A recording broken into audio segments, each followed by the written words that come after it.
Yo, comment vous allez? Moi ça va et je pète...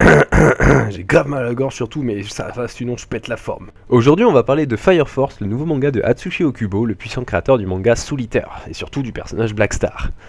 Je vais donc donner mon avis sur le début de l'œuvre, c'est-à-dire parler de l'accroche, le potentiel de la série, et donner une petite note du début.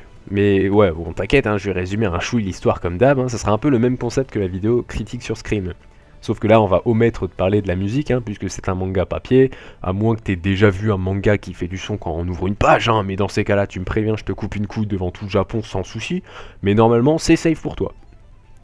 Bon, présentation finie, on va pas tergiverser 5 jours, allez on y va, let's go.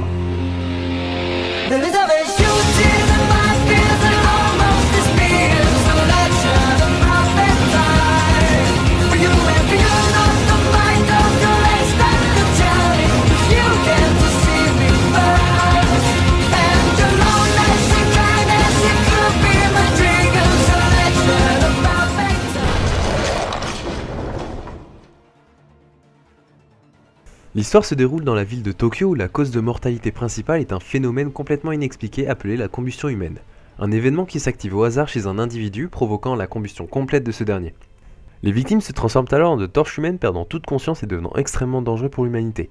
Une nouvelle brigade de pompiers voit alors le jour dont l'objectif est de détruire les torches humaines. Des équipes composées d'anciens soldats du feu et d'individus pouvant contrôler les flammes, une force spéciale nommée la Fire Force.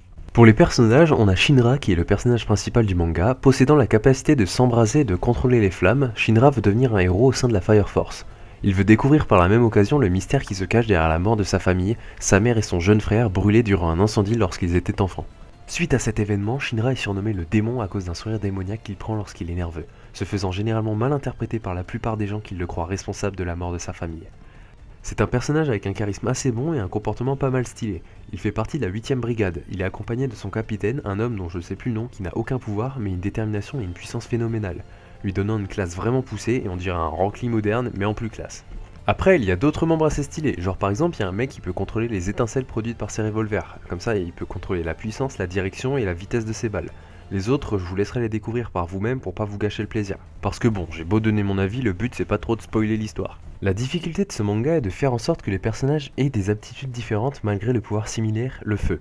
L'auteur a complètement géré dans ce domaine, en poussant la technicité du feu à son maximum, permettant à chaque personnage d'avoir sa propre capacité et d'être unique. Même leurs comportements sont tous propres à eux-mêmes, personne ne se ressemble et on s'attache facilement à chacun d'entre eux. Au niveau de l'accroche, les premiers tomes nous expliquent les bases. Sous le chara-design de son prédécesseur Soul Eater, le manga avance sans précipitation avec des informations très bien dispatchées. On ressent plusieurs émotions à la lecture, on y découvre un background assez profond, des actions épiques, des scènes dramatiques et touchantes, mais aussi une bonne touche d'humour pas désagréable et très bien utilisée. Il n'y en a ni trop ni pas assez. Donc sur ce point, l'accroche est immédiate. Au niveau du scénario, il est plutôt original, sans être bien extraordinaire, on sent quand même la créativité. Le cas des torches humaines est vachement intéressant car on peut le comparer à n'importe quelle maladie. Elle peut nous toucher sans raison, n'importe où, n'importe quand et surtout n'importe qui. On en est juste victime. Les héros sont obligés de tuer des innocents qui se font transformer sans possibilité de retour en arrière. Ça donne un côté très humain à l'œuvre car ce sont des détails comme ça qui font qu'une histoire est bien réussie. On voit que c'est pas juste un manga de baston et qu'il y a le potentiel pour être une très bonne œuvre. De plus, j'aime bien le côté espion là où la 8ème brigade a pour mission secrète d'enquêter sur les 7 autres brigades qui seraient hypothétiquement corrompues. On y trouve dans le manga plusieurs thèmes abordés vraiment intéressants, plus ou moins nouveaux mais très bien utilisés. J'ai regardé sur plusieurs sites et les lecteurs donneraient en moyenne à Fire Force une note proche de 15,75 sur 20. Personnellement, je donnerais pour l'instant que 14 sur 20, je dis bien pour l'instant vu qu'il n'y a que 2 tomes qui sont sortis, et même si c'est un manga qui m'a plu scénaristiquement parlant et au niveau de l'action, j'ai pas encore la même hype que sur Nanatsu no Taizai ou un Soul Eater. Donc après je pense que ma note elle va vite changer, et elle va probablement augmenter vu le potentiel de ce manga. Mais voilà, en conclusion, cette histoire elle a l'air prometteuse. Je vais donc acheter tous les livres pour 2 raisons. La première c'est que j'adore l'auteur et son style de planche graphique, et la deuxième c'est que comme Stanley l'a dit, les BD c'est comme les seins, quand tu les vois sur ton écran t'es content, mais quand tu les as en main c'est mieux. Sur ce, je vous laisse, je vous souhaite une très bonne journée, très bonne soirée, tout ce que vous voulez, c'était A-Storm, bye.